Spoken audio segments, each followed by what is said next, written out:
Hey everyone, and welcome to Television from the Multiverse, the DC TV podcast from Male Fuzz TV. I am Peter, that is Connor. And did I usually say that first? I feel like I did that in a different order. No? No, maybe I've just misremembered. It's been a week and a half since the last episode, so maybe I'm just... This is the very small amount of time away I from it. think occasionally you fluff up the intro a bit more. Okay. Just Pizzazz. build into the names a little, yeah. Okay, alright. Yeah, usually, over there on the red corner. And yes, get my name wrong every time.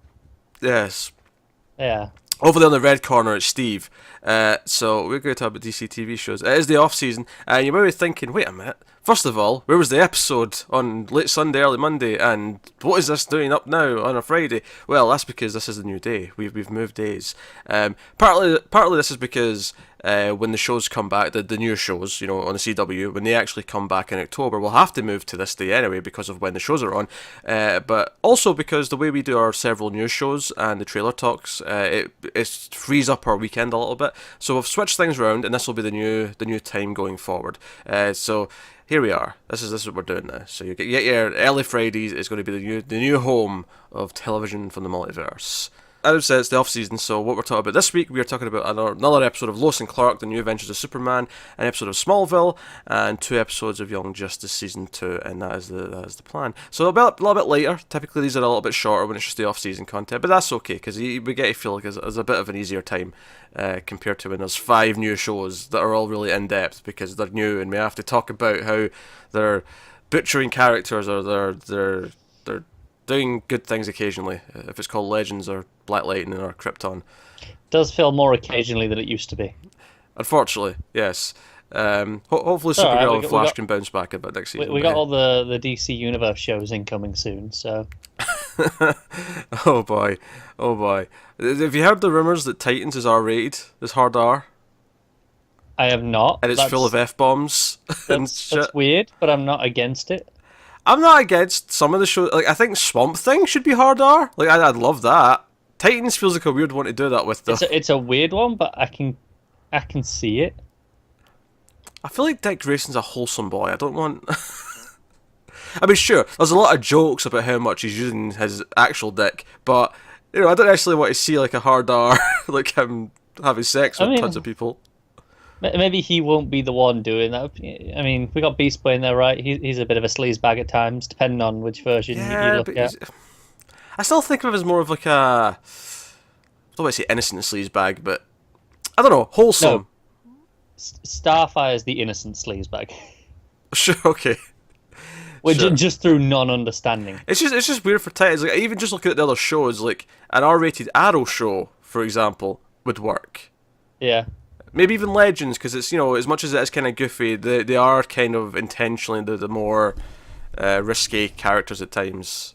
Yeah, I'm intrigued to see it. I'm not judging it on this. Oh, sure. Yeah, no, I mean, I don't even know how true it is yet. I've heard the buzz. I've heard the buzz about the nets. Yeah. And interwebs. Heard buzz, and it's not been about Bumblebee.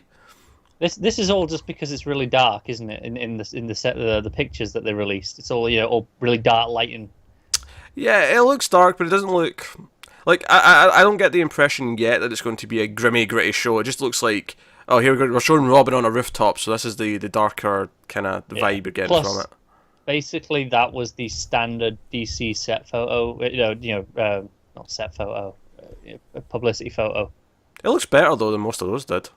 It did, but I mean, in terms of tone, sure. And style, that was very much the thing until CW recently started adding some colour and brightness. This makes way more sense to me though, because it's Robin, who I presume is standing in Gotham, so it fits. The vibe is right. Oh, I'm not disputing that. I'm just saying it's pretty much what I expect from a DC poster. Sure, but so far, what they've showed so far officially has looked better than any of those CW shows in terms of costumes. Oh, definitely. But once we actually see Starfire officially, we can then debate. Yeah, I'm not judging those set photos.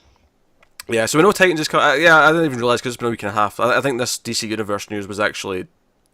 Was it after the last episode? It might have been. But, we know Titans is coming this year, and that's it for this year. Everything else is launching in 2019, so...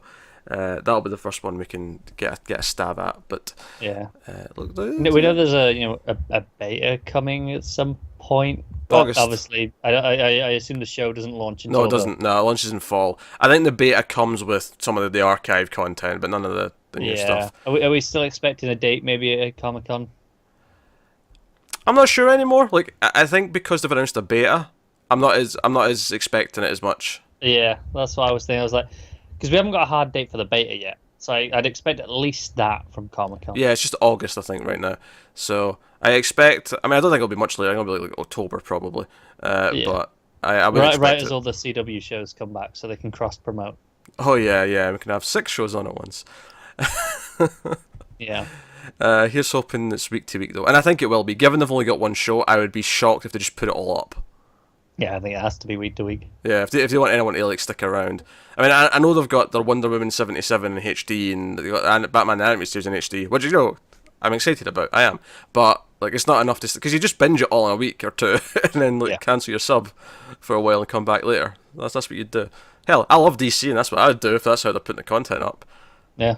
So I'm telling you, DC, if you want to make a decent amount of money, have the shows go week to week. And honestly, it's better for our schedule, so do that too. I think it's most likely, given that they've only got a few shows, relatively speaking. Yeah, I figure they'll never be got enough to sustain them. Yeah, I figure there'll never be more than 2 at one time. I can see like animated and live action, like being together. Over, yeah. Obviously not at launch, but I can see that being a thing once the other shows start rolling out. But I can see the live actions almost never overlapping. It'll almost be like, how HBO's got the Sunday night slot. I can see that being the rotating thing where Titans will end and then whatever's ready next will. A couple of weeks later. Yeah, maybe. I can see it. So that is I guess that's the news section of the show. Which I didn't even necessarily mean to go into all that, but I was like, oh yeah, that was kind of since the last episode. We already talked about, I guess. Yeah, we talked about it in the TV news like about a week ago now, so it felt old in that sense, but yeah, no. So there you go. That is the news, and so I suppose we'll get on to our first show without any further ado, which is Lois and Clark: The New Adventures of Superman. It is season 1, episode 13. It's called Witness. Obviously, full spoilers for each episode as we talk about them. So this actually, like, as soon as this started, and it starts with this weird tonight on Lois and Clark, and we get like this like preview almost of the episode, and I'm watching this on the DVD release, so it's still there in like every version of this, and I really I don't know why it's there. I guess they're going for like this mystery noir kind of episode, and I think so, yeah. I'd love to know what the choice was. Although more interested in that is, I don't know who it is, but they clearly have some celebrity golfer have a cameo in the opening scene of the actual episode, because they're for some reason Lois and Clark are at a driving range, right, for the golf, and Clark's struggling, and then the golfer who's just across from him just starts giving him all this advice, and you can tell he's not an actor. He's just doing his regular like golf training speak, and he's saying all the right phrases. He's got the cheesy smile on. And of course, the joke is that Clark then hits the ball into the stratosphere because he's Superman, and the golfer's just like, huh? Because he was shit before then. Pretty much, yeah. So that was a really funny opening. That's actually one of my favourite things about going back and watching the show again. Is like kind of like with the recycling thing, a batch of episodes ago. Is these little like time capsule moments of like, okay, I have no idea who this guy is, but he was clearly a famous golfer at the time. Yeah, but would you be able to recognise a famous golfer from now? That's a fair point. For all you know, he could still be a relatively famous golfer. I think I could recognise Tiger Woods. Maybe. Yeah. Also, I love that Tiger Woods' name is actually related to golf. Okay. Because the Woods, a club. That's one of the clubs. Yeah, the Woods. no, I get it. I'm just saying. It's like Mark Webb directing Spider-Man. It feels right. Sure. And obviously it's debatable how well that turned out. I'm just saying. It feels right, just based on the name. Yeah, I can't argue with that. So if they ever cast someone with the last name Kent to play Superman, it's like, no. Move over Christopher Reeve, because this guy was born for the role. Yeah. Job done. So, yeah. The actual episode, though, it's funny, actually. I watched a movie earlier today called Capricorn 1. And one of the lead roles was the actor who is the scientist who gets murdered in this episode. what I know him from, which I assume Friends. probably most, yeah, his Yeah, it's friends. Monica's dad. Yeah, but he's been an actor for decades and decades. So he's Yeah, because the movie I'm talking about it was in the '70s, so he was a bit younger. But you can still tell it's him. He's got that it's look his in voice. his voice. Yeah. Yeah, And so Lois has got an interview with him, and he gets murdered, and she like sees the guy do it, and she's hiding. But the episode kind of turns into, okay, whoever's behind the murder is after Lois, and Clark's concerned, and he's trying to protect her. And it turns out the murderer is a master of disguise, and he can become anyone with makeup, seemingly. And obviously, it's this thing where we've got the different actors playing the different personas, Yeah. so it's like the best makeup job ever. And apparently, he's been this good. He's been good at this for like 20 years because there's like an old photo of him, and she's like, "Is that Frank Sinatra?" It's like, "No, no, no, that was the makeup guy. He's really good." Well, they'd just call him Mr. Makeup, I think, wasn't it? Yeah, it was either that or something like the face because he could become anyone. No, I'm sure it was Mr. Makeup because it was Yeah, like that's a Mr. stupid Makeup. name. That's a pretty stupid name. I can't fault that. My favourite silly part of this episode is eventually they're at like there's this like other businesswoman scientist lady who's kind of involved in everything, and she's trying to like talk to her like after she's already in danger, and we get like her like head of security or whatever like saying, oh, she wants to speak to you, and you know you kind of assume, oh, it's the guy in disguise, it's the killer, and she gets trapped in the roof with him. And Lois, to her credit, she's fighting him off quite well herself. She's kicking the gun out of his hand. She's doing a good job. In fact, it was almost a running gag in this episode that Superman keeps showing up after the fact. Bit too late. Yeah, Yeah, Lois keeps saving the day herself. right up until the last moment. Yeah, and she cracks a joke about it at the end. So it's good natured. It's nice, but in the scene on the rooftop, he does show up while the guy's still there with a gun, and it turns into first of all, the visual effects really weird, which makes it even more silly, but. It's kind of like he's teasing the killer with like a game of what do you call it, whack-a-mole, where he's like he's got Lois and he's flying her up and he's essentially popping her out from the side and like behind cover and like waiting for the guy to shoot and just pulling her away quickly. Yeah. And I'm like, Why? this is like, I'm laughing at it because it's really funny, but I'm not sure why Superman thinks this is the idea. Why Yeah. not just fly in and deal with him? Take the gun. He's bulletproof. Yeah. After all, but he's like, no, I'm going Vision the gun. to mess with him first. I'm going to prop her out as a little like target, and then just pull her back out at the last second and be like, ha ha. Yeah. But hey, I think the episode suffers a little bit because I think the actual conspiracy, like what the bad guys are doing with the rainforest and what the secret formula was and all of that is like I can't even tell you what was going on. I don't care. Yeah. It's I think it's got some really weird pacing as well. Yeah, that's fair. Because there's the point where where they think they've defeated the Mr. Makeup, and it's almost like, oh, job done. I'm just gonna go and confront the woman now. Yeah, it's about 2/3 in. It's quite early there's on. still like relatively. a good 10-15 minutes left. Yeah, and then the woman actually disguises herself as a cleaning lady to get into the Daily Planet to get after Lois, which is also interesting. But I still enjoyed the episode for the most part. I think it's probably weaker than the last few, which have been a really good streak of really good episodes. This one, I think its strengths don't really come from why the plot is happening, but Lois actually like being under threat by various like possible killers because the guy's wearing different faces, and Clark being the whole bodyguard thing, and then by the end her kind of admitting that she feels safer around Clark. Like all that stuff is what makes the episode. That's the fun stuff. Yeah. And that's why I think ultimately it still lands on the positive, even though the actual like reason for any of the murder stuff is just kind of like whatever. Do you know in terms of the actual plot, and it's part of the style they were going for, but the moment that really stood out as just weird and pointless to me, not until like slightly after the moment though, admittedly, it was when the guy shows up to shoot the scientist, right? And he's like, "Oh, it's you. You're back." And you see him, and you just see the gun, and they're hiding the face, the classic shot. Yeah. And then, like 30 seconds later, he just walks into the bathroom, and you see him anyway. Yeah. I feel like, why did we hide him, other than to have that shot? To have that shot to build the mystery. It is kind of weird though when 2 minutes later we see him and go, okay, who's this? We have no idea who this is. I guess it's from his perspective. Well, not his perspective. It's because it's looking at him, but it's just. I feel like the point was, he was disguised as his, I want to say, assistant. No, it was another scientist. It was like his colleague. Colleague. Okay, fine. Yeah. But I feel like this would have played if we'd seen this guy beforehand. So when we saw him, it's like, oh, okay, Yeah. it was his, it was his friend. Yeah, I like the pantomime almost of Lois hiding behind the door, and he's washing his face, and he's got his eyes shut because there's water in them, and he's reaching for the towel, and she picks up the towel and hands it to him. Yeah. Again, it's kind of silly stuff. It's not. This isn't a super memorable episode outside of a couple of like really weird moments. But like I say, the bodyguard stuff I was kind of getting into. I mean, other than that, like there's actually one really nice scene with Kat, where Kat like tries to ask Lois if she's okay. Like this is after everything's happened and they've wrote the story and whatnot. And Kat asks her if she's doing okay, and Lois is like, "Yeah, I mean, it was a day in the job. I'm Lois Lane, whatever. Yeah. Whatevs."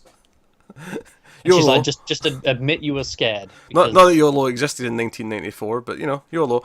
Thank God it didn't. I wish it didn't exist now. I know, I concur. And Kat gets really frustrated. He's like, "Look, God damn it, Lois! Like everyone, like not only is like Clark into you, Superman's like your personal bodyguard almost at this point, and you don't even have to do anything to achieve all this stuff. You've just got this spark that none of us do. Just admit that you're a human being for once and that you had a really hard, scary day." And Lois does admit, okay, I was scared a lot. And she just smirks and walks off. And it's a nice moment. It's probably the most characterization that Kat's had so far. Yeah. She's so much just the side character who's there for the comic relief and the raunchy humour, just to sort of interject that. That's essentially what she's there for. So it was kind of nice that there's maybe even a hint of like some character growth with her here. Okay. One of my favourite moments is probably the ironic cut where Lois is in danger at one point, and it cuts to Superman giving a speech. Because she says she ends the line with Superman, where are you when I need you most? And it cuts to Superman saying, "Well, I have a feeling, I have a sense when people are in trouble, and I go and help them." And it's almost psychic when it's people who are close to me. Yeah, but he's at like a school doing like a a visit. It's like when they get the police or the firefighters. Yeah, it's exactly like that. Yeah. But it was a great ironic cut. Teach him about safety and whatnot. Bit rich coming from Superman, who's like safe no matter what. But that's how it goes. So I like the thing with Kat, because I think the thing with Kat is like it's actually kind of almost like exploring the.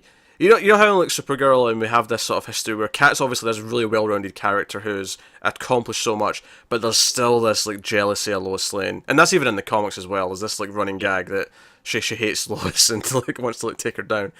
And I like that here that's still kind of present even in this subtle way where it's sort of like just planting the seed of like, okay, this is why Kat feels this way, because as much as Kat puts so much effort into appearing to be perfect, Lois just kind of does it effortlessly, at least from her perspective, and that's kind of what what riles her up.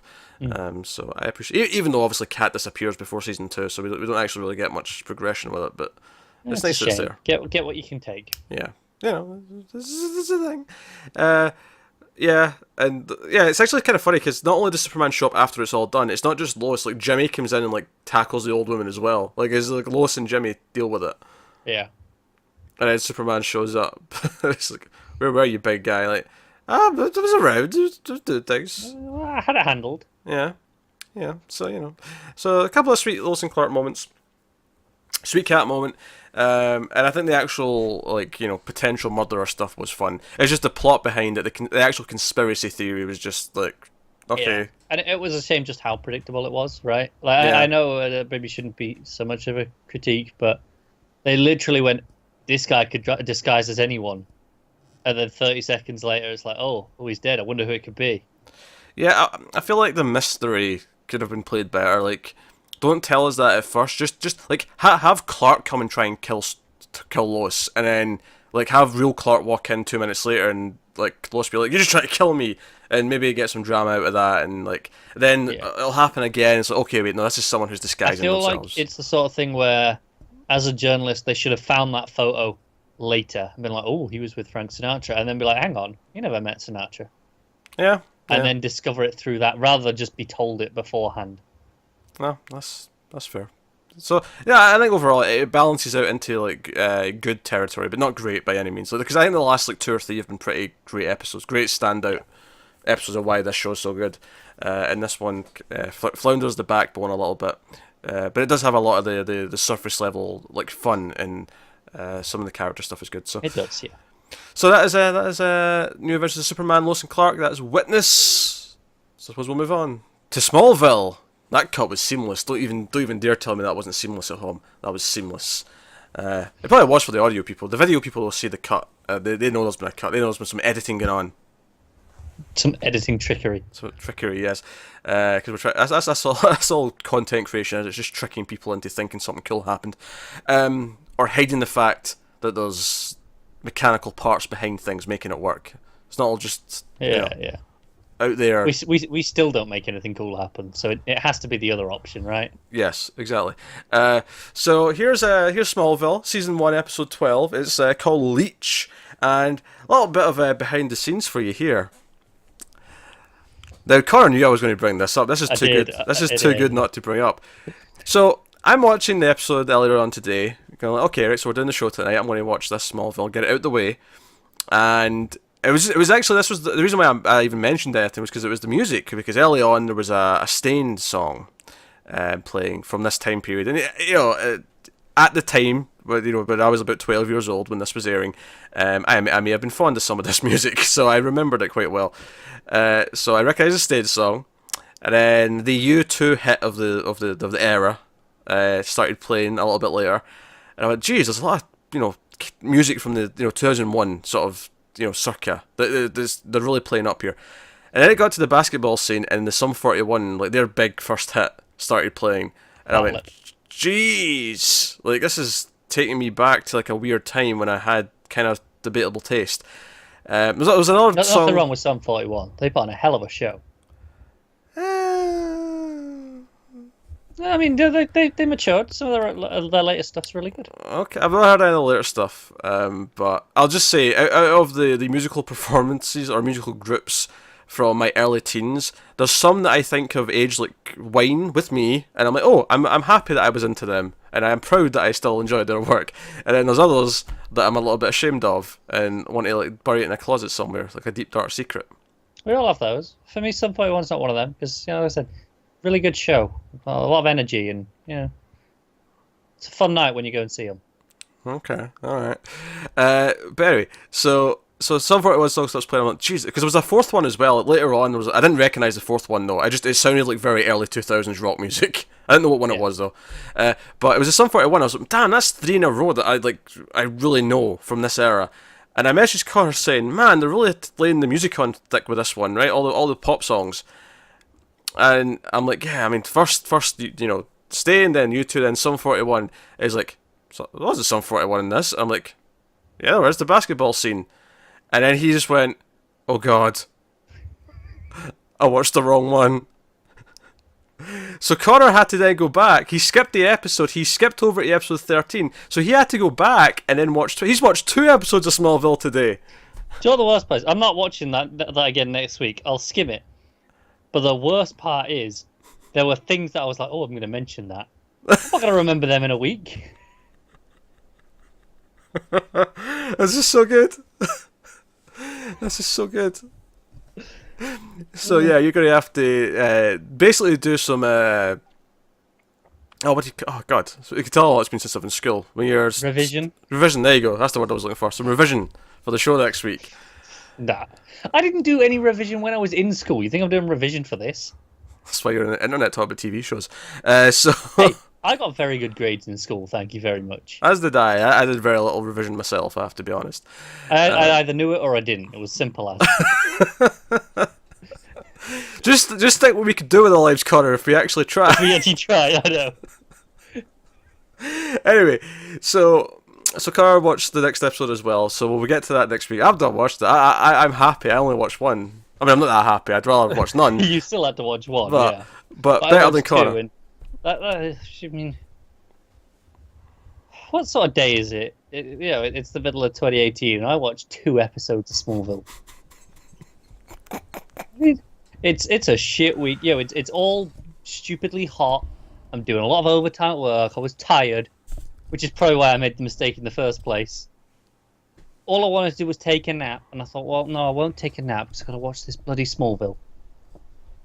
And I thought, I'll do Smallville first, get it out of the way, and then I had to come all the way back around. Yeah, he was ahead of me, and then we realised this mistake, and all of a sudden I was one ahead of him. It was fun. So this episode stars one of the Ashmores. I can never remember which one was which because they look identical. I think because the other one comes into the show later as Jimmy, right? He does, yes. So this must be Iceman. This is the Aceman one, yeah. This is Sean Ashmore. Right. Aaron Ashmore, who's in it later, is the one who then went on to Quantum Break and was in other things. Yeah. God, I hate that they. Why would you do this? Be twins and actors. Especially when they One of do, you. they do generally look the exact same. I don't know which one's which. No, I don't either. Unless it tells me. Yeah. It's fine. Like when I get to the later seasons of Smallville, it comes up saying Aaron Ashmore every episode. I'm like, okay, I know which one this is. And then it gets to something else. I'm like, I don't know which one you are now. Yeah. Also, no one acknowledges later on that he looks identical to Jimmy Olsen. Like, oh, yeah, I knew a guy like you in high school. This is weird. Yeah. And it's not even like they can say, oh, this is much older. No, they're the same freaking age. They're If twins. I recall, does his introduction, is it not him shacking up with Chloe? Yeah, well, I remember them being a couple. I don't know if that was the introduction No, per se. I feel like that was the introduction, like over the summer internship or something. Oh, right, okay. Yeah, that sounds vaguely right. I mean, But you'd think, yeah, you look like this guy I knew. so this is the power swap episode. He's struck by lightning while he's touching someone. I mean, it's a staple of the genre, right? It's a staple. Do you know what I think the most frustrating thing is though is that sometimes it can be really fun. We were talking about Lois and Clark there. I remember the Lois and Clark one that comes, I think it's season 2. Yeah. And that's a really fun episode. This one struggles partly because of its era, not just because of the music. At one point, Ashmore's wearing like a leather trench coat, and when he thinks he's a badass. It's not a trench coat; it's a duster. That completely changes my point. It does. Well, it doesn't. They're different items of clothing. It's what's the difference? I think the trench coat's longer, like goes right to the floor. The duster doesn't. It's like 3/4 almost. All right, okay. But just while we're on the subject, Spike from the hit television show Buffy the Vampire Slayer, that's a trench coat. Yeah, his goes right down, doesn't it? Yeah. Okay, just so we're clear on this. You handed me that one on a silver platter. So he's the one who gets the powers. He's actually ready to jump off a bridge because his father, who's the teacher, the science teacher, who we've never seen before, of course, is a bit of a hard ass, and he's ready to jump off a bridge to end his suffering.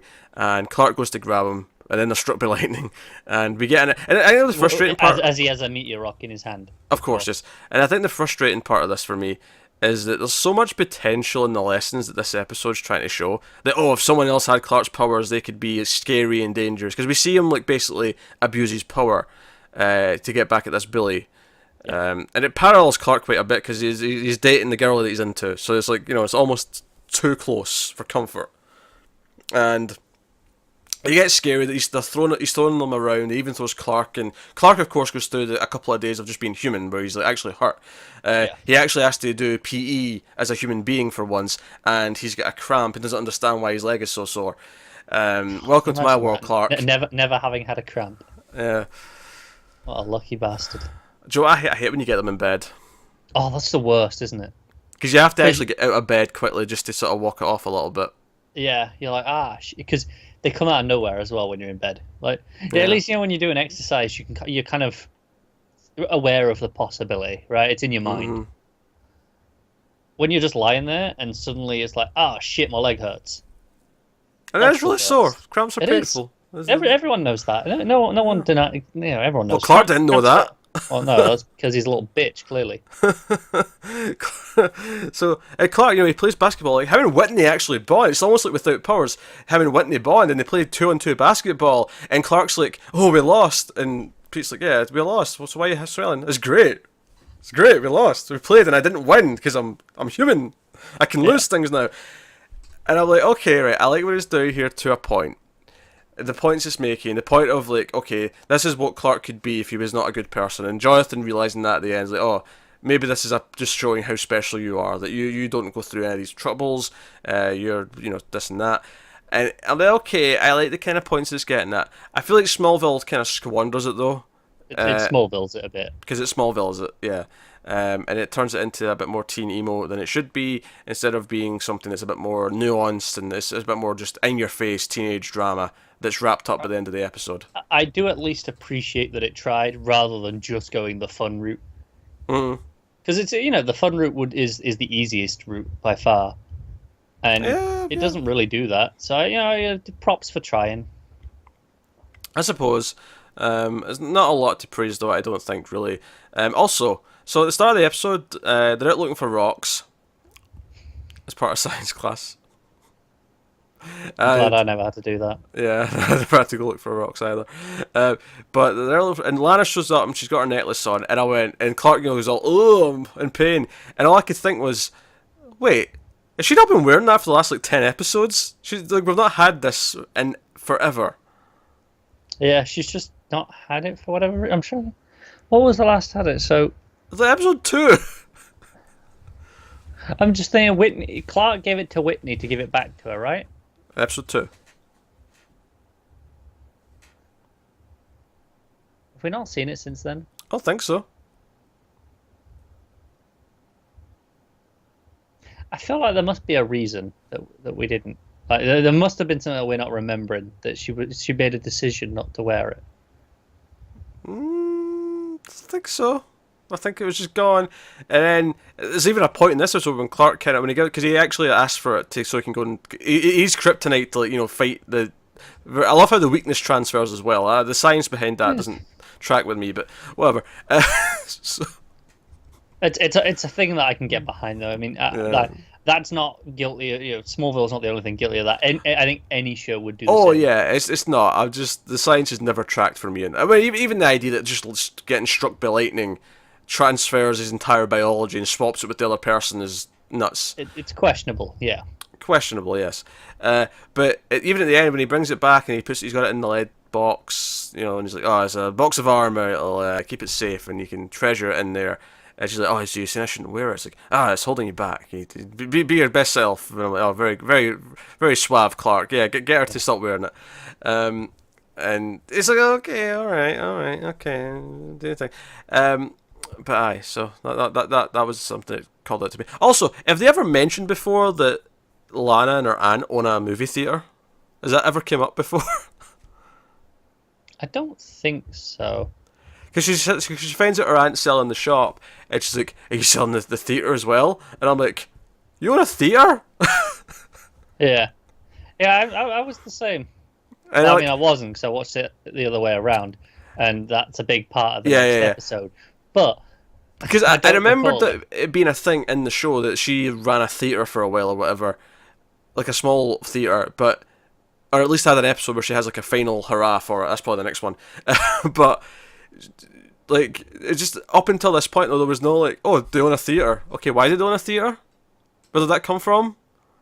She just does. And it's not even like it's been functional, because when she's in it near the end, it's like, it's like sheets are over everything, and it's like it looks like abandoned. It's basically just the back room. Yeah, but I don't know. I'd love to own a small theater. I don't even think I'd like sell tickets to. I'd just have it for myself. It's fine. A little private one like this. It's just like one screen. Yeah. Yeah. Do it. Yeah. But no, so that's the thing. That's the thing that's happening. I mean, Pete gets more to do this episode because he's kind of there for the Clark's a human being now. Yeah. So he can fill in as a friend again. Yes. Chloe's got the hots for Ashmore when she knows she's got powers. Which, mix of emotions for Clark. Like, she's into the powers thing. Okay, best keep that quiet then. Yeah. I guess I think maybe a critique I would have of this is that once the powers are swapped and Clark goes to his parents and they realise that he's lost all of his powers and that this other person has them, especially when they see in the paper that he's rescued Chloe when she got mugged and he threw the guy into a car or whatever. All I was thinking was like, you immediately just go, oh well, Clark, I don't think you're getting your powers back. I guess you'll just have to be human. They never once actually show concern that maybe the other person who now suddenly has powers might be a problem. Yeah, I think they didn't really want to think of it like that. They were They were just like, no, we're just happy we've got a normal kid. Because I like that Jonathan at one point says, "Oh, I mean, it took you like your entire childhood to master your powers. No one's going to expect you to adjust in a day to like not having powers. It's fine if you're tired and you're struggling Yeah. to keep up."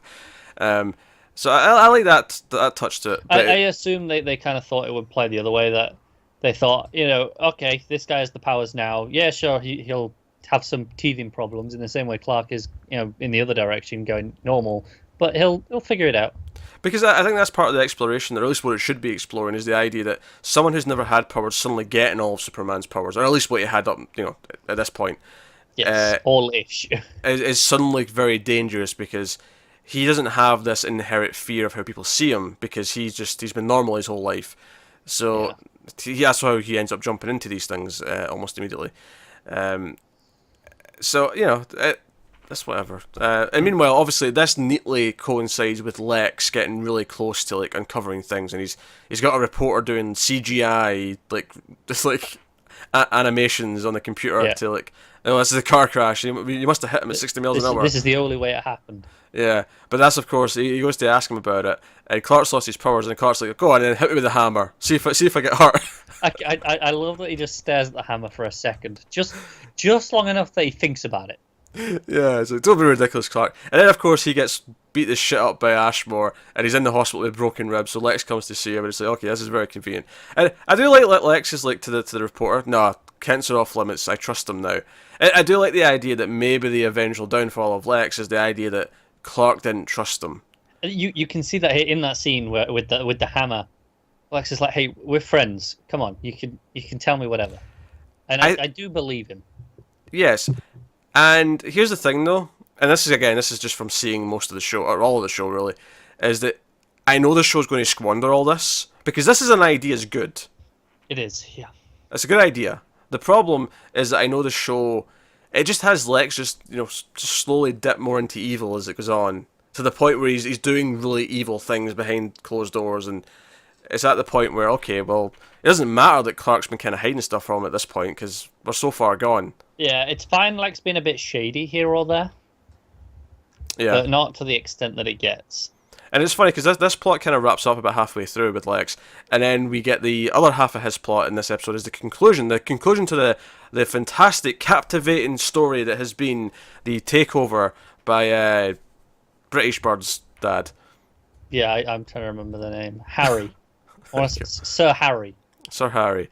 I didn't think his acting was particularly good, and it's only as his two scenes is him coming in going, "Ha ha ha! I'm going to take your company. Tell your father I said hi." And then another scene where Lex is like, that file she got off the computer was planted. So now your company's screwed. I'm going to take it over in the morning. Bye bye. Yes, because he made him buy a shitload of Cadmus. Yes, which is not a very good prospect. That was a bad move. Yeah. Bad move. And then there's a final little twist that she was sleeping with Lionel as well. For reasons. Of course, yeah. Because Lionel's a horrible father or something. Pretty much. I don't know. I wasn't getting a whole lot from that reveal, I have to admit. No, me either. It's not the worst episode we've watched. No, it was pretty watchable as far as Smallville goes. It was quite cringy in places. When Ashmore showed up with the duster to go and ask out the girl right in front of her boyfriend, and the music's playing, and he's thinking he's all cool, and she's all like, "Oh, he's cool," right in front of her boyfriend. Until of course he ends up smashing things and throwing people into cars, and then she's like, "Get away from us, you freak!" That scene made me cringe a lot. That was a very cringy, Smallville early 2000s scene. No, I agree. I think this episode almost gets a pass a little bit on that it's actually trying to do the right thing. So you give it a little extra goodwill on that, and then it's not completely atrocious. So it's like, yeah, I mean, I guess it's all right. I think what it was trying to do with the last episode was probably more ambitious and noble. What was the last episode again? The touching mind control and you've got powers, Clark. Don't hide like I did. And also the scene where he realised he's bulletproof. Like, I think there was more interesting things that was trying to do here, or in that than here. That's fair. I mean, arguably these are two of the better episodes so far. So I suppose we shouldn't complain too much. Yeah, I think they're definitely amongst the two best. The standard's not high though. Let's make that very clear. It's not, no. Like this is maybe touching like a 5 out of 10. Yeah, sure. Right. I have to really think about it, but sure. Yeah, but that's the range we're working with here. I think we're between 3 out of 10 and 5 out of 10. I'm saving the ones and twos for when we get past season 5, because that's when things really take a shit dive. They can't all be like that. A lot of them are. A lot of them probably, but they can't all be. Oh, just you wait till we get to the fake No, pregnancy. it's all right. We got the JSA 2-parter, and we got. Oh yeah, a 2-parter like season 8. Yeah, and then the following season there's the Booster and Blue Beetle. I don't even remember that. I'll be honest, the last couple of seasons are kind of a blur. Yeah, I'm sure that was there. I definitely remember. Remember when they call him the Blur later on? That's a thing for a while. Oh no, not even that. It was the Red Blue Blur. And not always red blue. He had the black. Yeah, but they call him because they call him the Red Blue Blur for a while, and then he goes black, and they just becomes the Blur, or is it the other way around? I hate all this. I hate the idea that he has like a black duster version of the I think suit. that one might be a trench coat. I haven't seen it in a while. Trench coat. It's been a while. I remember it being shorter than what Ashmore had in this, but I can't remember it. It's been a while. But regardless, I'm not looking forward to Smallville. Smallville hurts my soul. Alright, that's Smallville. We shall move on to Young Justice. We've got 2 episodes, back to 2 episodes for the next little while. This is going to be season 2, episode 4. It's called Salvage, the first one. And this episode has got 2 main plots.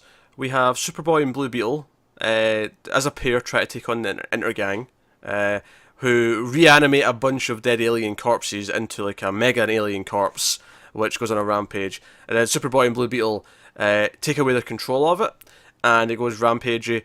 And then we kind of get sympathetic for it, because it turns out it's actually just kind of like, because it's like a new life form almost that's been created out of these old ones. It's just kind of scared and doesn't understand what's happening. It's literally just trying to kill itself. Yes, it's trying to get to a nuclear reactor to kill itself.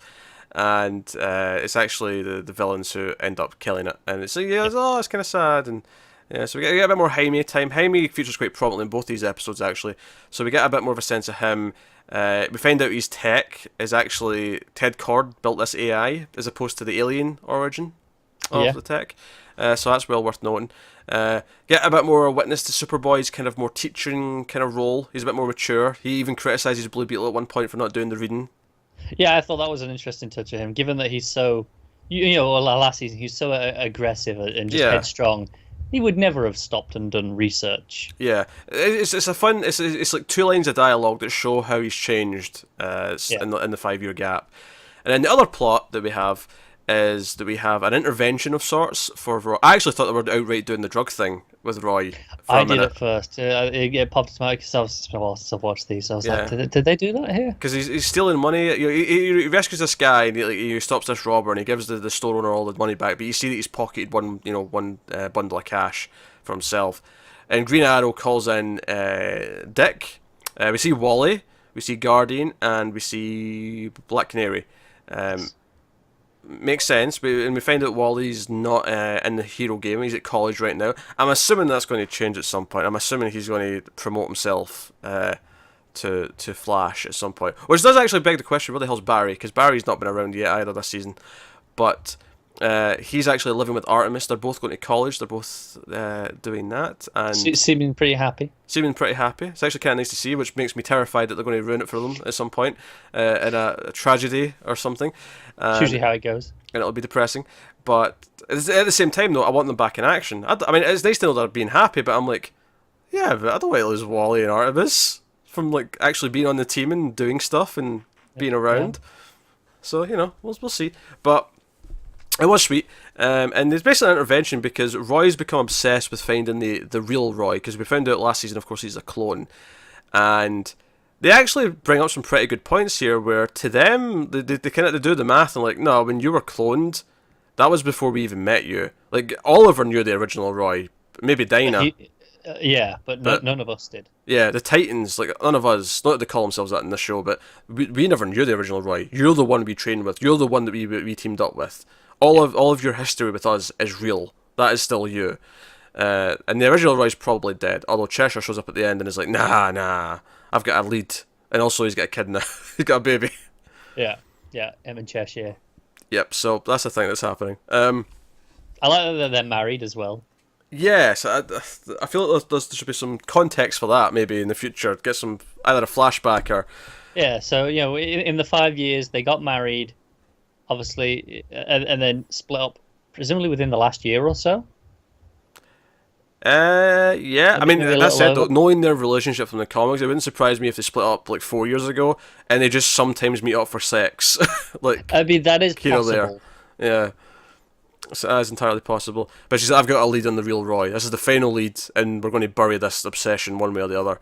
It's weird to hear Cheshire be like, oh, you didn't have time for anyone in your life. Like, as if she's like an actual, not a villain. Yeah, that's why I'm going to dispute that he didn't leave it, leave her 4 years ago, and then the baby was recent after. Because she says, no, I left because you were so obsessed with that you didn't have time for anyone else, including me or our baby. Oh, sure. Okay, yeah. So she knew that the baby was coming. Is like, nah, he's not ready. He's not in the right space. Yeah, she was at least pregnant then by the time they split. Okay. So you get that. And I like Spies, the other stuff with Blue Beetle and Superboy is mostly just the action of the episode, but there's some fun little bits here or there with Blue Beetle. His, just how green he is and how he's still figuring things out, and he's not super confident.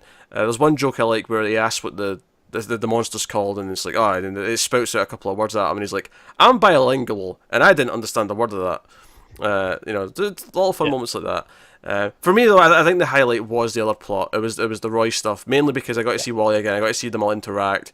It felt more like the old school team, and the happy ending for Wally and Artemis was nice to see as well. So, for me, that's where the strengths of this one lay.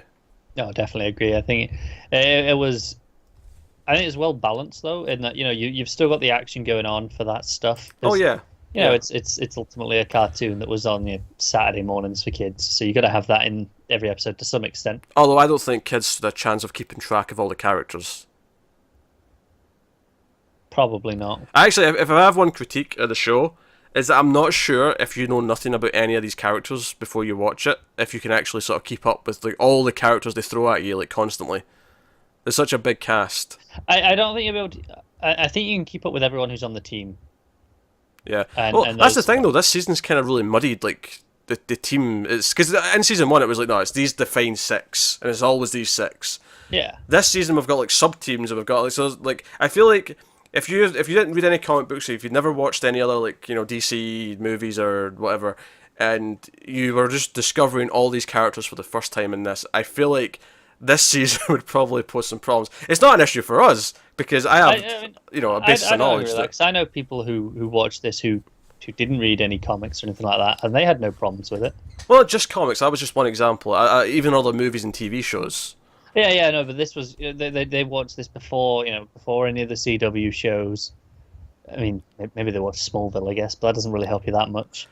I don't know. There's so many characters. And again, it's fine for us because we have a basis for all this. But I'm not sure I would get a good firm grasp on, Bumblebee, for example.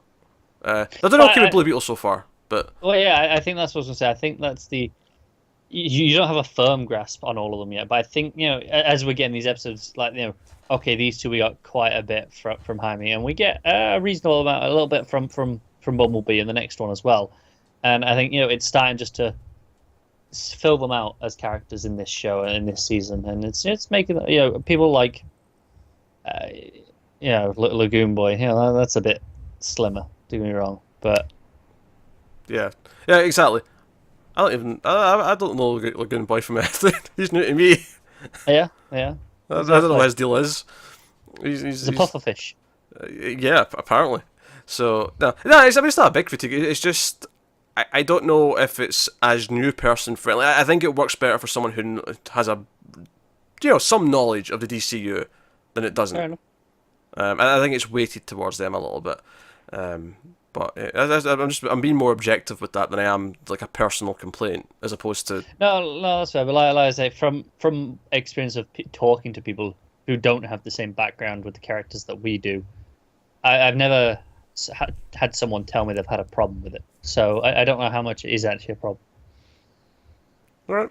We'll move on to the next episode, which is episode 5. It's called Beneath, and this one, the main plot is that an all-female team go to Queen Bee's country again. Because there's something going on, and they're going to look into. So Miss Martian takes Batgirl, Bumblebee, and Wonder Girl to the mission, and there's some fun stuff here because Dick's giving them the briefing. But they're in flight towards the country, and Dick is like, okay, so we know that Queen Bee has powers over men, so that's why it's an all lady team this time out. And Batgirl gives him some shit. Barbara's like, oh, would you feel the need to specify why it was an all male team otherwise? And he's just like, there's no right answer here, is there? There's not. There's not. And the funny thing is I think she knows that's a bullshit. Like she's just poking fun at him because. Oh, because as soon as it cuts off, they're just laughing. It's like, what a dick. Not intentional. Yes, that wasn't intentional. It wasn't. No. No, it just means you say dick too much. So. Maybe, yeah.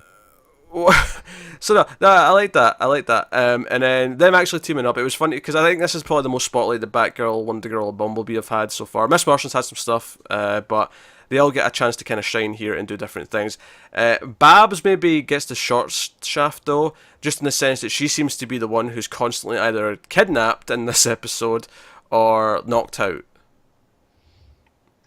Yeah, I think part of that is probably because they've already shown how capable she was in the previous few episodes, right? A little bit earlier on. Not a ton. Like she didn't have much. She, I mean, her introduction had some stuff. Yeah, and there was one episode after that, right? With some stuff. I feel like this is the first time I might have heard her speak. She's not been speaking much. She's always just been kind of there. Fair enough. I wonder if it's just the assumption that that's a Bat character. They're going to be, everyone's like, okay, they're associated with Batman, so they're the overpowered ones usually. Not physically, but in the room they're usually the ones that are perceived as the threat. Right. Maybe, I don't know. It feels weird to go with that. I mean, with Batman himself, sure, it feels weird to go, like, especially if going back to the argument, this is meant to be suitable for a new audience, right? It doesn't make sense to with that logic of people expect her to be the most badass one, so we'll put her in jeopardy. I mean, I think maybe a little because, like I say, it's because it's related to Batman, which is what people are most associated with. I don't know. I'm not feeling it. I'm not feeling Which, that's the reasoning. This talk reminds me of the joke that we forgot to mention at Lois and Clark, the dig at the bat signal. Go on. Oh yeah, I think it was in the classroom. After that ironic cut. Oh right, yeah. The kids, yeah. It's like, hey, you should get a light in the sky, and they're like, no, that's stupid. Don't do that. Yeah.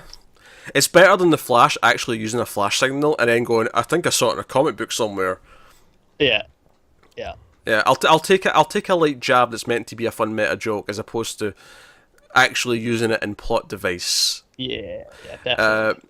But yeah, so yeah, she gets the kind of the short stuff. The rest of them get some good moments in time though. I think Wonder Girl especially and Miss Martian probably get the best scenes in this episode. When they've got the plane full of the kidnapped kids that they're trying to rescue, and the villains, we get the Fearsome Five. Simon's there, who's scared shitless of Miss Martian, which is fantastic. I love it. Yeah, that's great stuff. But she, the planes the wings have ripped off. So Babs is trying. Because this is the thing. We get to the final action sequence, and even though Babs is back in play, she's just the one driving the plane. So again, that's what I'm saying. She doesn't really get a chance to shine as much as some of the other characters. But we see Cass rip open the big hangar doors, and she's trying to hold the plane up, as is Miss Martian. And so they get some big sequences. Miss Martian has some great stuff with Icicle Junior, I believe. Yes, actually, it is. if I recall. And they actually do reference the Belle Reeve episode, which was fun. Yes, and we will say Belle Reeve. Damn right we will. None of this Belle Rev nonsense. How dare they? Yeah. How dare they indeed. Probably the worst thing about the show. Probably. I don't know if they force Jason Todd down me later, I'll maybe change my mind. But I mean, maybe, but honestly, the idea that if this is someone's introduction to DC, and they think it's called Belle Rev, and that's stuck with them, then that's on this show, and no one should have to go through life like that. Yeah, and something about this episode and last episode. Last episode, Sportsmaster was talking to a mysterious figure in shadows. We didn't get to see him. Another villain. And in this episode, they mentioned there's like a mysterious partner that's like Queen Bee's like giving these like kidnapped kids to. So well, we've got. I'm assuming they're one and the same. The two T's characters. Yeah. Until presumably. otherwise told. But so we have a mysterious other member of the light that we're dealing with here, presumably. Which actually ties into the other plot with Jaime, Blue Beetle, because his friend is running away from his shitty stepdad, and he gets kidnapped, and everyone's just kind of mysterious because he thinks he's on the bus, but then the guy at the bus depot is like, no, I never sold a ticket to anyone, like no one went. So it's basically him like investigating like this kid's like stepdad, and he turns out to be like a big time movie and video game pirate. Yes. Yes. Even in like 2011 when this aired, I feel like the idea of actually selling discs, pirated discs, feels a bit outdated to me. But Depends on your market. I suppose, yeah. Who's he selling them to? Is he selling them to kids who don't have internet access? Middle-aged people. Middle-aged people. I feel like middle-aged people are still like, yeah, go on, I'll buy a cheap disc. Yeah, give me a VCD. Yeah. With the 360i movie on it. That only the highest quality from his garage. Oh, absolutely, I'm sure. Blue Beetle turns him in, but he, the Scarab is like, no, I've read his heart rate. He's telling the truth here. Yeah, there's a lot of fun with the Scarab here. Of, it constantly is like, he's going to attack. Come on, get the cannon out. Cannon, come on. Let's just blow his head off. It's fine. And he's like, no, we don't just do that. Yeah. And there's more fun stuff where obviously like Superboy's like, who are you talking to? And he doesn't. That's why we find out. He just tells him. So at least Superboy knows who he's talking to now, not everyone else. So that's a fun stuff. But yeah, so that is pretty solid. I like how it tied in at the end though, because we find out that Queen Bee has a second set of kids that they've already kidnapped, and Blue Beetle's friend is one of them. So he's like, okay, so because before up until that point it felt really separate plot wise, and then it's like, oh, okay, right, there you go. That's a neat way of tying it in. Yeah, it was smart. I'm just like, okay, no, this was all meaningless all episode for him, because it was always, we learn here. It's like, well, there was no chance. And what's neat about it though, to get in the personal side from Blue Beetle about him missing his friend and being worried about him, to then tying that into, okay, these are the, because okay, sure, like it works in a plot way that, okay, Queen Bee's kidnapped some innocent people and they're being shipped off to like some villain. Okay, that's bad, but once it's someone who one of our characters cares about, and that's kind of the reveal at the end, it's like a little gut punch. It stakes, doesn't it? Yeah, ups stakes a little bit, yeah. So there you go. That is Young Justice, episode 5 of season 2, as well as episode 4. We'll be back next week with the next 2. But that actually does wrap up the episode reviews this week on television from the Multiverse. Had there been new shows, we would have been picking our favourite of the week this week. Can't really do that. And it feels like there's no point doing it. Yeah. With this batch. I mean, obviously Lois and Clark beat Smallville. It's weird to compare Young Justice to live action shows. Yeah, I probably enjoyed one of the Young Justices more than Lois and Clark. Yeah, probably. But it's weird. It's hard to. They're doing very different things. They are. Very different things. But that is us. That is us for the week. So yeah, so we're in the off season. So obviously it's a bit later. Every week, about an hour long probably, with these archive shows. We'll continue with these until Young Justice is done, and then we'll probably replace it with a couple of shows. Other animated shows, obviously. The idea being that we'll have a couple of live action, a couple of animated as we go, and probably continue on to other seasons of Smallville and Lois and Clark. There's always a potential of swapping one out, maybe like after the season, if we feel like let's change it, gotta change a pace. Throw in the 90s Flash show or something. So that not everything's Superman related, because that's the one thing I'm noticing is that both live action shows are both Superman shows. But again, it's balanced out with some Young Justice, and for a long time though, that was mostly what the DC TV shows were. Was lots of Superman shows. It's representative of history, isn't it? Yes. But we'll have to dig into some of the weirder stuff at some point. But that is TV from the Multiverse. So let us know what you thought of the episodes this week, if you've seen them, in the comments below. Like and subscribe, all that stuff. Get us on patreon.com/MaileFuzzTV if you want to support the channel and the show and everything we do here. You get some bonuses and some exclusives and whatnot. But if you can't do that, obviously supporting us by liking and watching the ads and stuff all helps too. But it's worth going over to Patreon, the link below, just to get all the list of all the shows we do, all the links to the audio feeds. It's just kind of a neat package at the top of the page, so you can go look at that. But otherwise, that's us. So thank you once again for watching or listening. We always appreciate it. Keep watching DC and superhero shows, and always remember that sometimes we screw things up for the better.